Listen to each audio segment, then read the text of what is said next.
Hello friends, कैसे आप सभी। उम्मीद है कि आप लोग अच्छे होंगे और काफ़ी अच्छे से पढ़ाई भी कर रहे होंगे। हम लोग देखेंगे एनसीईआरटी से डेफिनेशन के साथ 50 सवालों के जवाब। ठीक है, 50 सवालों के साथ प्रैक्टिस करेंगे और ये ऑब्जेक्टिव होंगे, ऑब्जेक्टिव टाइप क्वेश्चन है और ये एनसीईआरटी बेस्ड है और इम्पोर्टेंट क्वेश्चन है, हाई लेवल के हैं। ठीक है, क्लास 8 का एनसीईआरटी जीएससीटी सिविक्स पर आधारित है। ठीक है, कक्षा 8 सिविक्स अध्याय 1 भारतीय संविधान इंडियन कॉन्स्टिट्यूशन सेट 1 प्रश्न 1 से लेकर 10 तक सेट 1 में है। इसी तरह सेट 2 होगा, इसी प्रकार से सेट 3 सेट 4 5 इस प्रकार से चलेंगे। ठीक है, तो जल्दी से हम लोग करेंगे सब। प्रश्न 1 का देखेंगे हिंदी में। यदि किसी देश में सरकार नागरिकों के अधिकारों का सम्मान न करे तो ऐसी स्थिति में संविधान की सबसे महत्वपूर्ण भूमिका क्या होगी। तो इंग्लिश में देखेंगे, if a government does not respect the rights of citizens what is the most important rule of the constitution. Option A में है कि केवल चुनाव कराना, conduct election only. Option B में है कि सरकार की शक्तियों को सीमित करना और नागरिकों के अधिकारों की रक्षा करना, limit government power and protect citizens right. Option C में केवल कर वसूलना, collect taxes only. Option D में कि केवल न्यायालय बनाना, एस्टेब्लिश कोर्ट्स ओनली। तो क्या हो जाएगा आंसर इसका? Correct answer B. ठीक है, डेफिनेशन में क्या है कि संविधान किसी भी राष्ट्र का सर्वोच्च कानून है जो सरकार की शक्तियों, नागरिकों के अधिकारों तथा शासन के मूल सिद्धांतों को निर्धारित करता है।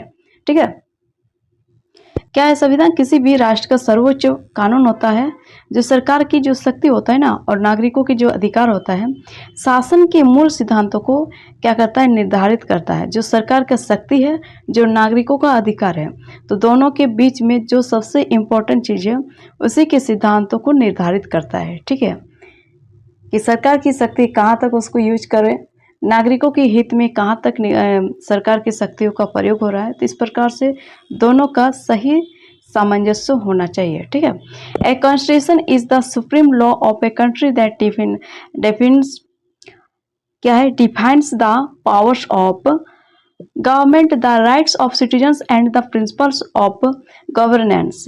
एक्सप्लेनेशन में कि संविधान सरकार को असीमित शक्ति नहीं देता। क्या है, संविधान सरकार को असीमित शक्ति नहीं देता बल्कि उसे कानून के दायरे में रखता है। ठीक है, क्या करता है, उसको कानून के दायरे में रखता है। ऐसा नहीं कि किसी को ऐसे ही बिना जाने ही कोई भी कानून जो संविधान में नहीं है और ऐसे ही आम नागरिकों पर थोप दिया जाए या लागू कर दिया जाए, ऐसा नहीं होना चाहिए बल्कि कानून के दायरे में होना चाहिए। प्रश्न नंबर 2, भारतीय संविधान में कानून, रूल ऑफ लॉ किस विचार को सबसे अधिक मजबूत करता है। विच idea is most strongly supported by the rule of law in the Indian constitution. तो फर्स्ट ऑप्शन में सभी नागरिक कानून के सामने समान हैं, केवल मंत्री कानून का पालन करेंगे। ऑप्शन सी, केवल न्यायाधीश कानून मानेंगे। ऑप्शन डी, केवल राष्ट्रपति सर्वोच्च है। तो पहले तो एक चीज ये वाली केवल वाला बात हटा दीजिए। जब भी क्वेश्चन आता है ना इस प्रकार से, तो पहले केवल वाला को थोड़ा सा साइड में ही रखिएगा। ठीक है, क्योंकि ये ज़्यादातर समय पे ये सही नहीं होता है, इसलिए इसको साइड में रखिएगा। आप लोग देखिएगा जो एक्यूरेट आंसर है, जो एक्यूरेट लाइन्स होते हैं, जो सेंटेंस होते हैं, उसको देखने का अधिक कोशिश की जाए, क्योंकि इससे हमें आंसर मिलती है और इससे हमारा सही समझ बनता है। ठीक है, कानून का शासन वो व्यवस्था है जिसमें प्रत्येक व्यक्ति और संस्था कानून के अधीन होती है। ठीक है, rule of law means every individual and institution is subject to the law. तो यदि क्वेश्चन 3 का, यदि संसद ऐसा कानून बनाए जो संविधान के विरुद्ध हो तो अंतिम निर्णय कौन देगा। तो अगर ऐसा हो कि जो संविधान के विरुद्ध ही कानून बना दे तो इसका अंतिम निर्णय, लास्ट फैसला कौन करेगा। If parliament passes a law against the constitution who gives the final decision. Option A में प्रधानमंत्री, ऑप्शन बी में राष्ट्रपति, ऑप्शन सी में न्यायपालिका, ऑप्शन डी में चुनाव आयोग। तो इसका जवाब क्या हो जाएगा, न्यायपालिका। ठीक है, डेफिनेशन में कि न्यायपालिका जुडिशरी संविधान की व्याख्या करने तथा कानूनों की वैधता की जांच करने वाली स्वतंत्र संस्था है। Judiciary is the independent institution that interprets the constitution and review the validity of laws. Okay,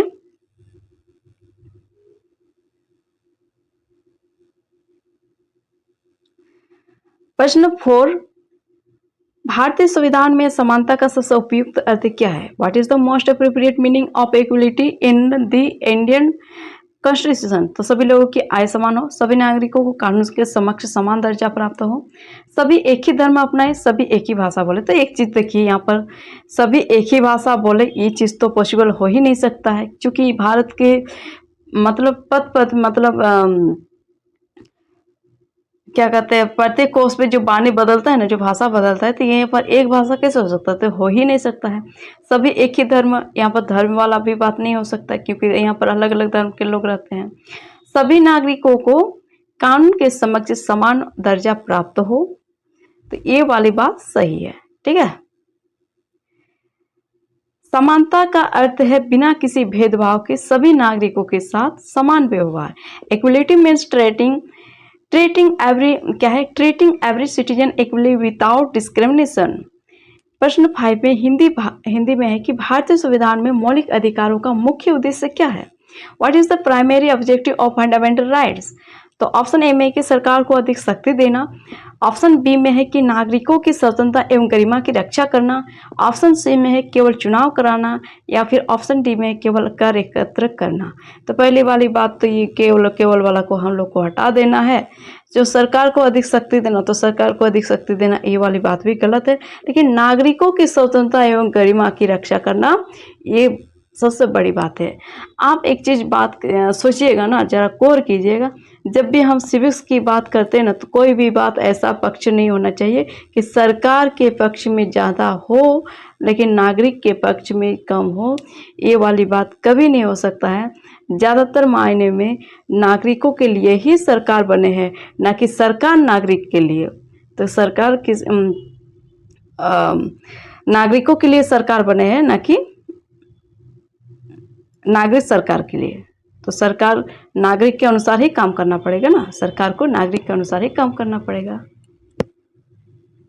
तो उसके पास अधिक शक्ति नहीं होना चाहिए, बल्कि नागरिकों के लिए उन्हें सही शक्ति प्रदान करना चाहिए और सही चीज देना चाहिए। ठीक है। मौलिक अधिकार वे अधिकार हैं जो प्रत्येक नागरिक की स्वतंत्रता, प्रत्येक नागरिक की क्या करता है, स्वतंत्रता देता है, समानता देता है, इक्वलिटी देता है, सम्मान, रिस्पेक्टेड, इन सारी चीज़ों की रक्षा करते हैं। Fundamental rights protect the liberty, equality and dignity. ठीक है, डिग्निटी ऑफ सिटीजन्स। प्रश्न 6 नंबर, संविधान में शक्तियों के विभाजन, सेपरेशन ऑफ पावर्स का मुख्य उद्देश्य क्या है? What is the main purpose of separation of powers? तो सत्ता का दुरुपयोग करना। What is the main purpose of separation of powers? तो सत्ता का दुरुपयोग करना, ये वाली बात सही हो जाता है। चुनाव कराना, ये तो नहीं होता है। कर वसूलना, सेना बनाना, ये सारे नहीं होता है। लेकिन what is the main purpose of separation of powers? तो सत्ता का दुरुपयोग करना, ये चीज आ जाता है ना। अगर शक्तियों का विभाजन, शासन के विभिन्न अंगों के बीच अधिकारों का संतुलित बंटवारा नहीं होगा, तो क्या होगा? जिसके पास ज्यादा अधिकार होगा वो तो गलत व्यवहार करेंगे, गलत अपना हक जमाएंगे। ठीक है। तो separation of power is the balanced distribution of authority among different organs of government. ठीक है। क्वेश्चन नंबर 7, यदि किसी नागरिक के साथ धर्म के आधार पर भेदभाव किया जाए तो संविधान का कौन सा सिद्धांत प्रभावित होता है? If a citizen is discriminated against on the basis of religion, which constitutional principle is violated? तो समानता, धर्मनिरपेक्षता, न्याय, तो इसमें क्या हो जाएगा? सभी हो जाएगा। ठीक है। धर्मनिरपेक्ष का अर्थ है कि राज्य सभी धर्मों के प्रति समान व्यवहार करे। Secularism means the state treats all religions equally. प्रश्न 8, संविधान को जीवंत दस्तावेज क्यों कहा जाता है? लिविंग डॉक्यूमेंट क्यों कहा जाता है? Why is the constitution called a living document? ठीक है। क्योंकि इसमें क्या होता है, आवश्यकता अनुसार संशोधन किए जा सकते हैं, क्योंकि यह हर वर्ष बदल जाता है, क्योंकि यह केवल न्यायालय के लिए है, क्योंकि यह केवल संसद के लिए है। तो इसका जवाब क्या हो जाएगा फ्रेंड? संवैधानिक संशोधन समय की आवश्यकता के अनुसार संविधान में किया गया वैधानिक परिवर्तन है, और इसका जवाब क्या है? आंसर ए वाला। ठीक है। तो constitutional amendment is a legal change made to the constitution as per changing needs। तो प्रश्न नंबर 9 का देखेंगे, भारतीय संविधान नागरिकों और सरकार दोनों पर समान रूप से लागू क्यों होता है? तो why does the constitution apply equally to both citizens and the government? जवाबदेही बनाए रखने के लिए, केवल सरकार को नियंत्रित करने के लिए, केवल नागरिकों को नियंत्रित करने के लिए, क्या न्यायपालिका को शक्तिशाली बनाने के लिए? तो इसका जवाब क्या हो जाएगा? अकाउंटेबिलिटी का अर्थ है अपने कार्यों के लिए कानून और जनता के प्रति उत्तरदायी होना। Accountability means being responsible for one's action before the law and the people. Question number 10, भारतीय संविधान लोकतंत्र को सबसे अधिक किस प्रकार मजबूत बनाता है? How does the Indian constitution strengthen democracy the must? Option A में कि अधिकार, न्याय और समानता की रक्षा करके, ऑप्शन बी में कि केवल कर लगाकर, ऑप्शन सी में कि केवल चुनाव कराकर, ऑप्शन डी में कि केवल प्रशासन चलाकर। तो इसका जवाब क्या हो जाएगा फ्रेंड? तो इसका जवाब होगा लोकतंत्र, डेमोक्रेसी ऐसे शासन व्यवस्था है जिसमें जनता सर्वोच्च होती है और कानून के अनुसार शासन चलता है। हम लोग बात किए थे ना कि लोकतंत्र क्या है, जिसमें सिविक्स की बात किए थे ना, जिसमें जो शासन व्यवस्था है जिसमें जनता सर्वोच्च होती है और कानून के अनुसार शासन चलता है। ठीक है, यही है ना लोकतंत्र। हम लोग सिविक्स के बारे में बात किए और ये डेमोक्रेसी लोकतंत्र के बारे में इस प्रकार से है। तो जो शासन व्यवस्था है वो जनता सर्वोच्च होती है उसमें और कानून के अनुसार शासन चलता है। तो democracy is a system of government where people are supreme and governance function according to the law. Set 2 का देखेंगे हम लोग, 11 से 20 तक है। Question number 11, case based. एक राज्य सरकार ने ऐसा नियम बनाया जिसके अनुसार किसी विशेष समुदाय के लोगों को सरकारी पुस्तकालय में प्रवेश नहीं दिया जाएगा। यह निर्णय संविधान के किस सिद्धांत का सबसे स्पष्ट उल्लंघन है? The state government makes a rule that people of particular community can not enter a government library which constitutional principle is most clearly violated. तो ऑप्शन ए में कि समानता का, बी में कि संघवाद फेडरलिज्म, सी में कि सार्वभौमिक मताधिकार यूनिवर्सल अडल्ट फ्रांचाइज, डी में कि स्थानीय शासन स्वशासन लोकल सेल्फ गवर्नमेंट। तो इसका जवाब क्या हो जाएगा फ्रेंड? इसका जवाब होगा इक्विलिटी है, नहीं है ना, इक्विलिटी समानता, प्रत्येक व्यक्ति को बिना भेदभाव कानून के समक्ष समान दर्जा और अवसर मिलना। डेफिनेशन की equality states and equal protection before the law without discrimination. सार्वजनिक संस्थानों में भेदभाव संविधान के समानता के सिद्धांत के विरुद्ध है। ठीक है, भेदभाव संविधान के समानता के सिद्धांत के विरुद्ध है। क्वेश्चन नंबर 12, संविधान में मौलिक अधिकारों को लिखित रूप में शामिल करने का प्रमुख लाभ क्या है? What is the main advantage of including fundamental rights in written from in the constitution? Option A में कि नागरिकों को कानूनी सुरक्षा मिलती है, ऑप्शन बी में कि सरकार को असीमित शक्तियां मिलती है, ऑप्शन सी में कि चुनाव की आवश्यकता समाप्त हो जाती है, ऑप्शन डी में कि केवल न्यायपालिका को अधिकार मिलते हैं। तो कौन सा वाला ऑप्शन सही हो जाएगा? तो इसमें सही हो जाएगा ऑप्शन ए वाला। लिखित संविधान ऐसा संविधान जिसमें शासन के नियम स्पष्ट रूप से लिखे गए होंगे और इसमें written constitution a constitution in which the rules of governments are clearly documented. Question number 13, association और रीजन में। असोसिएशन में कि भारतीय संविधान सभी नागरिकों को कानून के समक्ष समान मानता है। रीजन में है कि किसी भी व्यक्ति के साथ धर्म, जाति, लिंग या जन्म स्थान के आधार पर अनुचित भेदभाव नहीं किया जाना चाहिए। तो क्या ये चीज दोनों सही है और ये एक दूसरे के लिए सही है कि नहीं? तो ये चीज देखना है। तो the Indian constitution treats all citizens equally before the law. Reason में कि no person should face unfair discrimination based on religion, caste, gender और प्लेस ऑफ बर्थ। ए और आर दोनों सही है तथा आर ए की सही व्याख्या है। ए और आर दोनों सही है लेकिन आर ए की सही व्याख्या नहीं है। ए सही है, आर गलत है, ए गलत है, आर सही है। तो इसमें क्या हो जाएगा? ऑप्शन नंबर फर्स्ट वाला सही होगा। पहचान के आधार पर किसी व्यक्ति के साथ अनुचित व्यवहार नहीं किया जाना चाहिए। डिस्क्रिमिनेशन में कि unfair treatment based on a person identify. Question number 14, संविधान में सरकार की शक्तियों को सीमित करना लोकतंत्र के लिए क्यों आवश्यक है? तो why is limiting the powers of the government essential in a democracy. सत्ता के दुरुपयोग को रोकने के लिए। ठीक है, ये चीज हम लोग एक बार कर चुके थे। यदि संसद और न्यायपालिका के बीच किसी कानून की वैधता को लेकर मतभेद हो तो संविधान के अनुसार अंतिम निर्णय किसका होगा? तो हम लोग एक बार इसको देख चुके थे, फिर से इसको देख रहे हैं कि ये किसका होगा? संविधान की व्याख्या का होगा। ठीक, संवैधानिक व्याख्या संविधान के प्रावधानों का अर्थ स्पष्ट करने की प्रक्रिया है और इसमें constitutional interpretation the process of determining the meaning of constitutional provision. भारतीय संविधान में न्याय शब्द का व्यापक अर्थ क्या है? What is the broader meaning of the word justice in the Indian constitution? तो केवल न्यायालय का निर्णय, सभी नागरिकों के साथ निष्पक्ष और उचित व्यवहार, केवल आर्थिक सहायता, ये वाली गलत है, ये दोनों ही गलत है। लेकिन केवल न्यायालय का निर्णय, ये वाली बात भी गलत है, लेकिन ये निष्पक्ष और उचित व्यवहार, ये वाली बात सही है। तो प्रत्येक व्यक्ति को निष्पक्ष अवसर, समान व्यवहार और उचित संरक्षण मिलना चाहिए।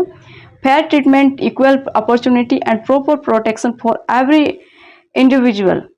क्वेश्चन नंबर 17 का भारतीय संविधान में स्वतंत्रता का उद्देश्य क्या है? What is the purpose of liberty in the Indian constitution? Option A में कि नागरिकों को उचित सीमाओं के भीतर स्वतंत्र जीवन जीने का अधिकार देना। ऑप्शन बी में कि सरकार को अधिक शक्ति देना, केवल चुनाव कराना, केवल संसद को अधिकार देना। तो क्या हो जाएगा ऑप्शन इसका जवाब? ऑप्शन ए वाला सही हो जाएगा। और स्वतंत्रता, कानून के दायरे में रहकर विचार अभिव्यक्ति और जीवन के चुनाव की आजादी करना, आजादी है ना। Freedom to think, express and live within the framework of law. Question number 18 संविधान में बंधुत्व, फ्रेटर्निटी की अवधारणा किस उद्देश्य से जोड़ी गई है? Why is the concept of fraternity included in the constitution? ठीक है, तो राष्ट्रीय एकता और पारस्परिक सम्मान को बढ़ावा देने के लिए, केवल आर्थिक विकास के लिए, केवल न्यायपालिका को मजबूत करने के लिए, केवल चुनाव कराने के लिए। तो कौन सा वाला ऑप्शन सही हो जाएगा? इसमें ऑप्शन ए वाला सही होगा। ठीक है,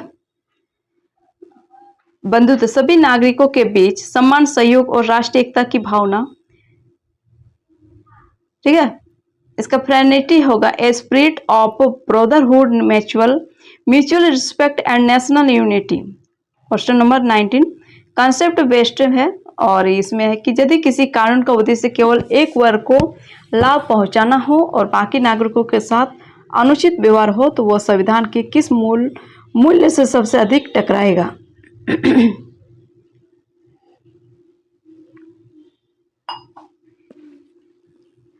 तो इसका हो जाएगा जवाब, फिर इंग्लिश में देखेंगे, if a law benefits only one group while treating others in unfairly which constitutional value is most affected? तो इसका जवाब होगा समानता और न्याय दोनों। ठीक है, संवैधानिक मूल्य कॉन्स्टिट्यूशनल वैल्यूज वे मूल आदर्श जिन पर संविधान आधारित है, जैसे न्याय, स्वतंत्रता, समानता और बंधुत्व।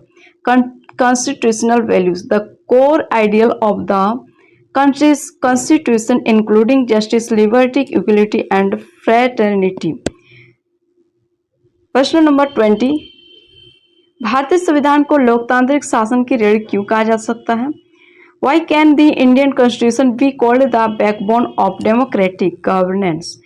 ऑप्शन ए में कि क्योंकि यह अधिकारों की रक्षा, सरकार की जवाबदेही और कानून के शासन को सुनिश्चित करता है। ऑप्शन बी में कि क्योंकि यह केवल चुनाव का कार्यक्रम तय करता है। ऑप्शन सी में कि क्योंकि यह केवल संसद के लिए बनाया गया है। ऑप्शन डी में कि क्योंकि यह केवल न्यायालय पर लागू होता है। तो इसका जवाब क्या हो जाएगा फ्रेंड? इसका जवाब होगा ऑप्शन नंबर ए, लोकतांत्रिक शासन यानी डेमोक्रेटिक गवर्नेंस, ऐसे शासन व्यवस्था जो संविधान, कानून, नागरिक अधिकारों और जवाबदेही पर आधारित हो। Democratic governance a system of governance based on the constitution, rule of law, citizens rights and accountability. Okay, 21 number का क्वेश्चन, एक राज्य सरकार ने आदेश जारी किया कि सरकारी नौकरी के लिए केवल एक विशेष भाषा बोलने वाले लोग ही आवेदन कर सकते हैं। यह निर्णय संविधान के किस सिद्धांत के सबसे अधिक विपरीत है?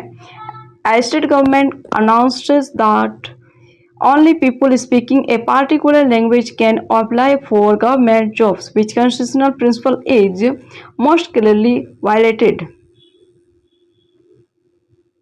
तो क्या हो जाएगा इसमें? समान अवसर, इक्वल अपॉर्चुनिटी, संघवाद, फेडरलिज्म, स्थानीय स्वशासन, लोकल सेल्फ गवर्नमेंट, प्रशासनिक सुविधा। क्या हो जाएगा? एडमिनिस्ट्रेटिव फैसिलिटी ना, कन्वीनियंस। क्या हो जाएगा फ्रेंड इसमें इसका आंसर? तो समान अवसर, इक्वल अपॉर्चुनिटी। ठीक है, समान अवसर, योग्य नागरिकों को बिना अनुचित भेदभाव समान अवसर मिलना। Equal opportunity, fair access to opportunities without unjust discrimination. Question number 22, संविधान सरकार की शक्तियों को सीमित करता है। लोकतंत्र में किसी भी संस्था को असीमित शक्ति नहीं दी जाती। तो ये दोनों एसेशन और रीजन दोनों सही है कि नहीं ये बताना है। द एसेशन में कि the constitution limits the powers of the government. Reason में कि in a democracy no institution is given unlimited powers. तो इसमें ऑप्शन कौन सा वाला सही होगा? ऑप्शन ए का ए और आर दोनों सही है तथा आर ए की सही वाक्य है। बी में कि ए और आर दोनों सही है लेकिन आर ए की सही वाक्य नहीं है।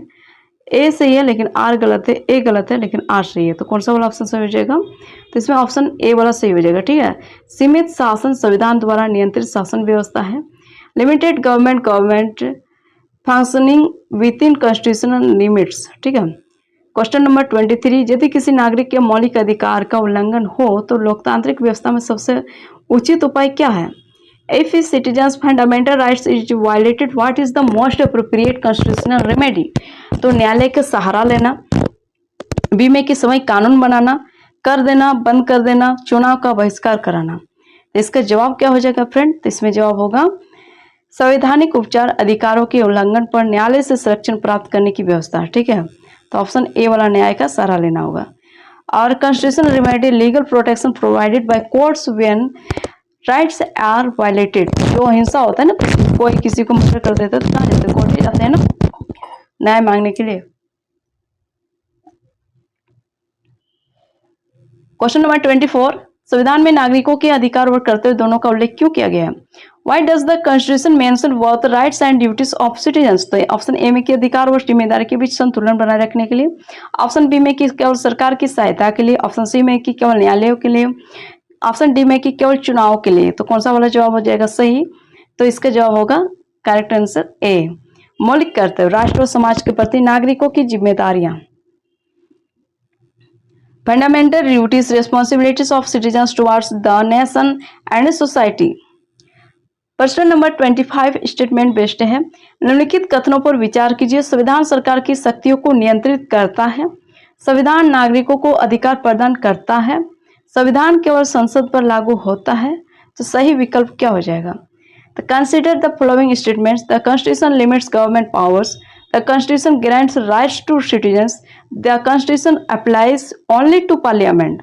तो केवल एक और दो सही है, केवल 2 और 3 सही है, केवल 1 सही है, या फिर केवल या तीनों सही है। तो कौन सा वाला सही हो जाएगा? तो ऑप्शन इसका एक सही होगा, ए वाला सही होगा, यानी ए और 1 और 2 सही है ना।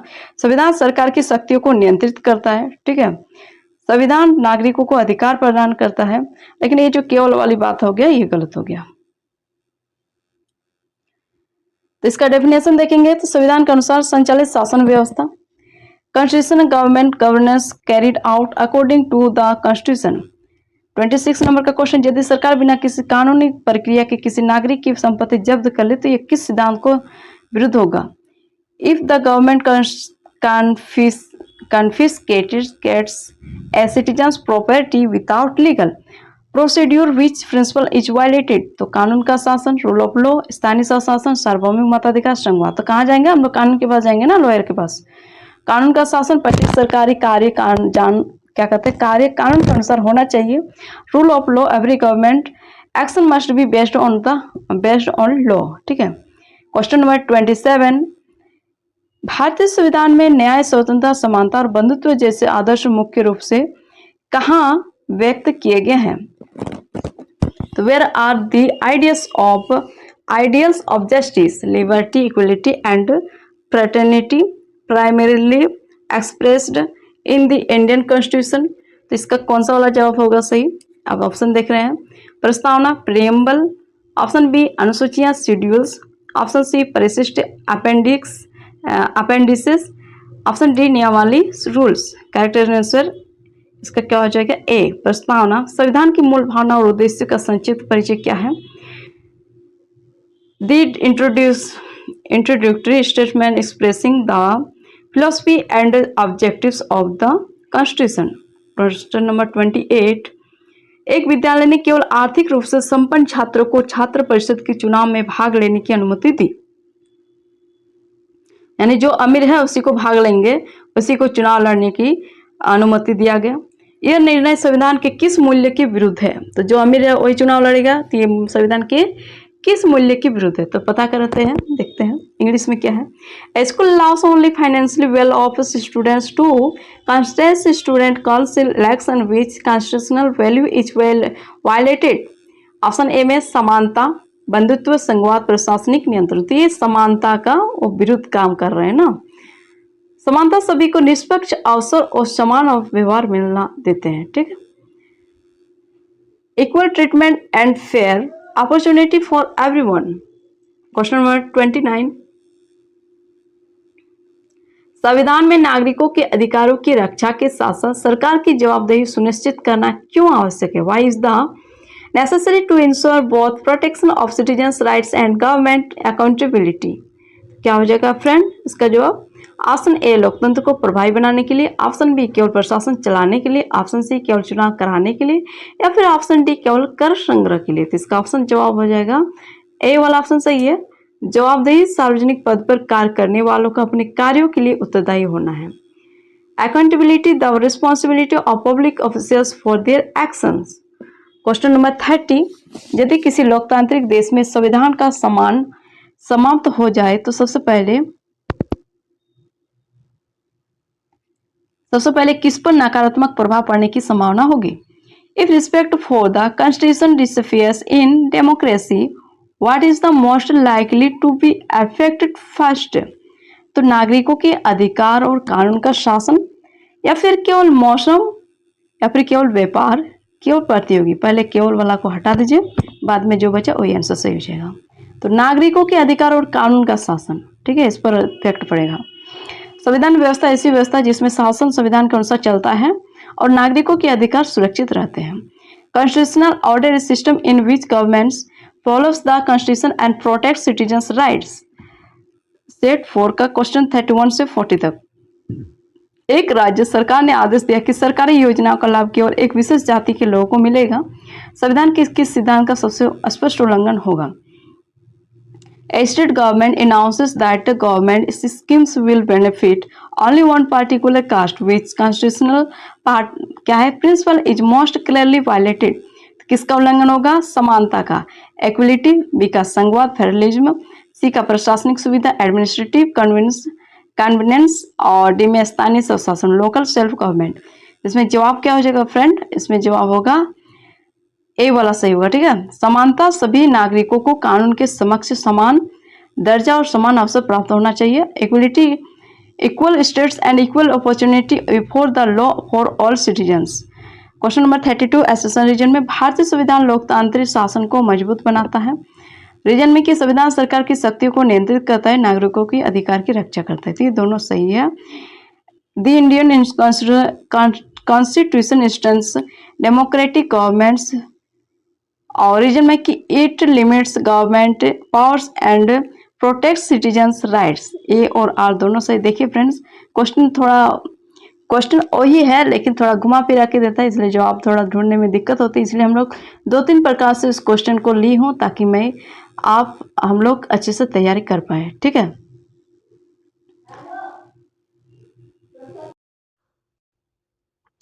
तो इसमें क्या है कि ए और आर दोनों आर ए की सही वाक्य है। ऑप्शन बी में कि ए और आर दोनों सही है लेकिन आर ए की सही वाक्य नहीं है। ऑप्शन सी में कि ए सही है, आर गलत है, और ऑप्शन डी में ए गलत है, आर सही है, ठीक है। इसमें क्या जवाब हो जाएगा? तो लोकतांत्रिक शासन ऐसे शासन व्यवस्था होती है जिसमें संविधान सर्वोच्च होता है। डेमोक्रेटिक गवर्नेंस क्या है? Democratic governance a system where the constitution is supreme, ठीक है। Question number 33।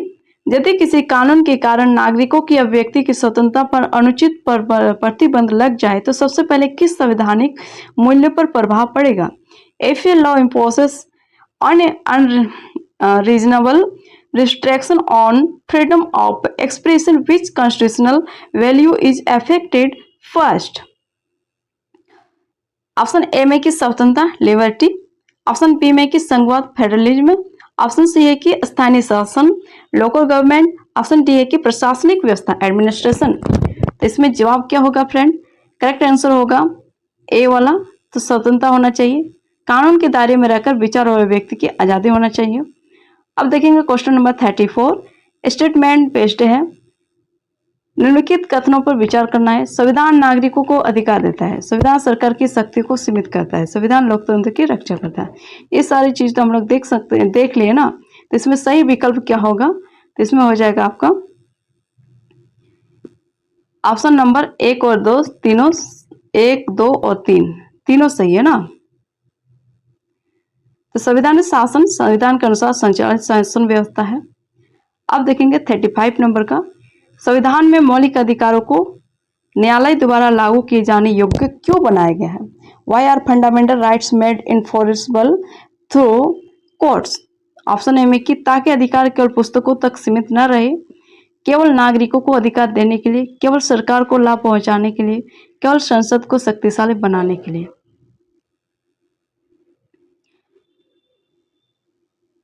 एक चीज फ्रेंड, अगर आपको ये नोट्स चाहिए तो ये क्वेश्चंस चाहिए तो आप हमें व्हाट्सएप पे 9031233399 पे मैसेज करके, ये पेड नोट्स है, आपको पे करके ले लेना है, ठीक है।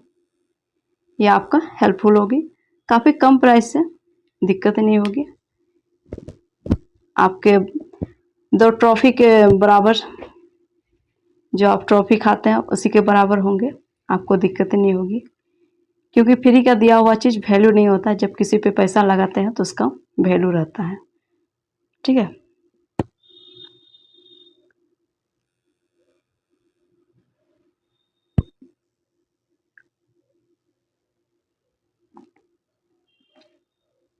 अधिकारों का परिवर्तन क्या है? अधिकारों, देखिए, अधिकारों का परिवर्तन न्यायालय के माध्यम से अधिकारों की रक्षा सुनिश्चित करना। Enforcement of rights, ensuring protection of rights through courts। Question number 36 का देखेंगे, भारतीय संविधान में लोकतंत्र का वास्तविक अर्थ क्या है? What is the true meaning of democracy in the Indian Constitution? तो ऑप्शन ए में कि जनता की भागीदारी और कानून के अनुसार शासन, ऑप्शन बी में कि केवल चुनाव कराना, केवल संसद का शासन, केवल सरकार का नियंत्रण। इसमें क्या जवाब होगा? लोकतंत्र जनता की भागीदारी पर आधारित शासन व्यवस्था है और ये system of government based on people's participation. यदि किसी विद्यालय में केवल कुछ छात्रों को अपनी बात रखने का अवसर दिया जाए तो यह संविधान के किस मूल्य के विरुद्ध माना जाएगा? तो ये समान अवसर स्वतंत्रता पर वायलेटेड है ना। अभिव्यक्ति की स्वतंत्रता, अपने विचार और उचित कानूनी तरीके से व्यक्त करने का अधिकार पर वो हस्तक्षेप करें ना उसके टीचर।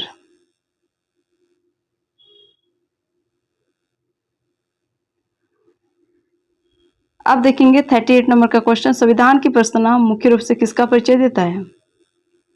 तो किसका परिचय देता है? संविधान के उद्देश्य और आदर्श का। द क्या प्रियम्बल, द इंट्रोडक्टरी, क्या है? Introductory statement explaining the ideals and objectives of the constitution. 39 number का क्वेश्चन, यदि सरकार संविधान के विरुद्ध कार्य करे तो लोकतंत्र में सबसे प्रभावी नियंत्रण किसके माध्यम से संभव है? तो किसके माध्यम से? स्वतंत्र न्यायपालिका के माध्यम से ना। अब देखेंगे 40 नंबर का क्वेश्चन, भारतीय संविधान की सफलता का सबसे महत्वपूर्ण आधार क्या है? तो भारतीय संविधान की सफलता का सबसे महत्वपूर्ण आधार क्या है? नागरिकों को द्वारा संविधान का सम्मान और पालन। ये वाला ऑप्शन सही हो जाएगा। ज़्यादा डेफिनेशन नहीं करेंगे क्योंकि वही वाला क्वेश्चन है, घुमा फिरा के पूछा जाता है। इसी प्रकार से हम लोग भी घुमा फिरा के क्वेश्चन सब कर रहे हैं ताकि आपको दिक्कत ना हो, एग्जाम में दिक्कत ना हो कि किसी भी तरह से पूछा जाए क्वेश्चन तो आप जवाब ना दे पाए, ऐसा ना हो। इसलिए हम लोग उस क्वेश्चन को बार बार रिपीट करके 2-3 तरह से, ताकि अच्छा से समझ पाए, ठीक है। संवैधानिक संस्कृति संविधान के मूल्यों का सम्मान और अवसर व्यवहार में पालन करने की समझ। एक नगर परिषद ने सार्वजनिक पार्क में केवल कुछ विशेष परिवारों को प्रवेश की अनुमति दी। यह निर्णय संविधान के किस सिद्धांत के सबसे अधिक विरुद्ध है? A municipal council allows only selected families to enter a public park, which constitutional principle is most clearly violated? तो किसका? समानता का ना। 42 नंबर का क्वेश्चन देखेंगे। संविधान नागरिकों और सरकार दोनों पर समान रूप से लागू होता है। लोकतंत्र में कोई भी व्यक्ति या संस्था कानून से ऊपर नहीं होती। तो ये क्या होगा? इसका जवाब हो जाएगा आपका, दोनों आंसर सही है, ए और आर दोनों सही है, लेकिन आर ए की सही व्याख्या नहीं है। ठीक है, तो देखिए क्या है कि जो संविधान है नागरिकों और सरकार दोनों पर समान रूप से लागू होता है, और लोकतंत्र में कोई भी व्यक्ति या संस्था कानून से ऊपर नहीं होता। दोनों सही है, लेकिन एक दूसरे का व्याख्या नहीं है।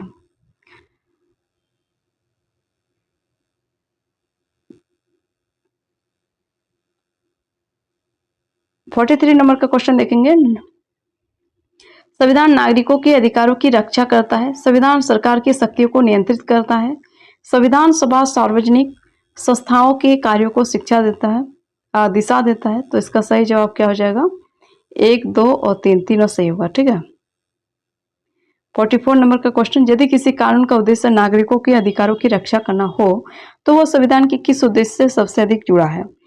तो if a law is made to protect citizens rights, which constitutional objective does it best reflect? तो क्या हो जाएगा?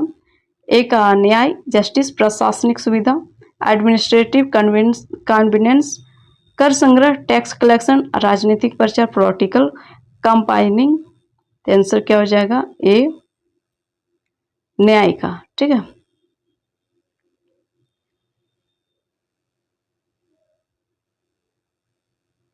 एक विद्यालय ने नियम बनाया कि छात्र परिषद के चुनाव में प्रत्येक छात्र, ये वाला सब तो हम लोग कर चुके थे।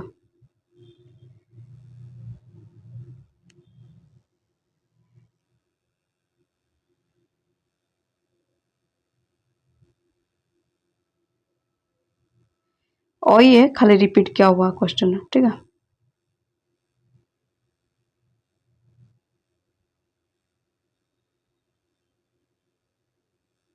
हाँ 50 नंबर का देख रहे हैं कि भारतीय संविधान की दीर्घकालिक सफलता के लिए सबसे आवश्यक तत्व कौन सा है? तो देखिए ये जो रिपीट क्वेश्चन है ना, तो अलग अलग तरीके से पूछा गया है, शब्द को घुमा फिरा के पूछा गया है, लेकिन हम लोग कर लेते हैं तो अच्छी बात है। बीच बीच में हम लोग छोड़ दिए, आप लोग चाहे तो इसको देख सकते हैं, लेकिन हम उतना ध्यान नहीं दिए। बात वही है, खाली घुमा फिरा दिया शब्द को। ऑप्शन ए में कि जागरूक नागरिक, कानून का सम्मान और लोकतांत्रिक मूल्यों का पालन है। ऑप्शन बी में केवल आर्थिक विकास। ऑप्शन सी में केवल शक्तिशाली सरकार। ऑप्शन डी में केवल नियमित चुनाव। तो क्या हो जाएगा इसका जवाब? ऑप्शन ए वाला सही होगा कि जागरूक नागरिक, कानून का सम्मान और लोकतांत्रिक मूल्यों का पालन। तो संवैधानिक नागरिकता नागरिकों को द्वारा संविधान के अधिकारों, कर्तव्य और मूल्यों का सम्मानपूर्वक पालन करना। Constitutional citizenship, respective and practicing constitutional rights, duties and democratic values. तो ठीक है फ्रेंड्स, इस प्रकार से हम लोग यहाँ तक कंप्लीट किए। अगर आप लोग को पसंद आई तो आप लोग जरूर लाइक कर लीजिए। आपको बैक टू बैक मेरा वीडियो चाहिए तो सब्सक्राइब कर लीजिए, और आपके साथ साथ किसी और का भी भला हो जाए शेयर कर लीजिए, और कमेंट में अपना राय जरूर व्यक्त कीजिए। कैसा लगा, अच्छा लगा, बुरा लगा, जो भी लगा आप कमेंट करके जरूर बताइए। थैंक यू, फिर मिलेंगे दूसरे वीडियो में। हाँ, जो चीज़ हम बोले हैं आप उसको नोट कर लीजिए, ये वाले नंबर आप नोट कर लीजिए, इसमें आपको